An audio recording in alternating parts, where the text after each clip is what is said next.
One of the 3 key priorities of the Police and Crime Commissioner in Dyfed-Powys is that victims are supported.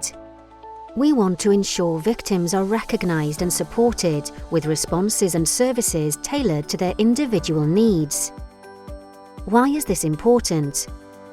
The Police and Crime Commissioner has a responsibility for ensuring that we deliver an excellent service for victims in Dyfed-Powys and that the rights of victims are respected. How?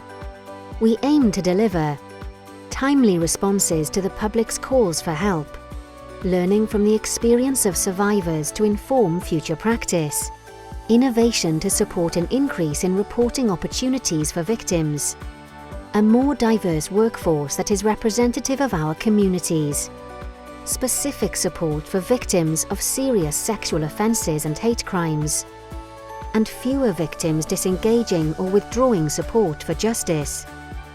What does this mean for victims? Your crime will be recorded accurately.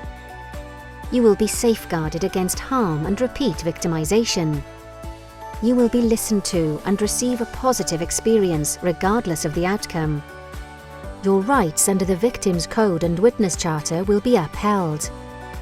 And you will be offered support from services designed to help victims cope and recover.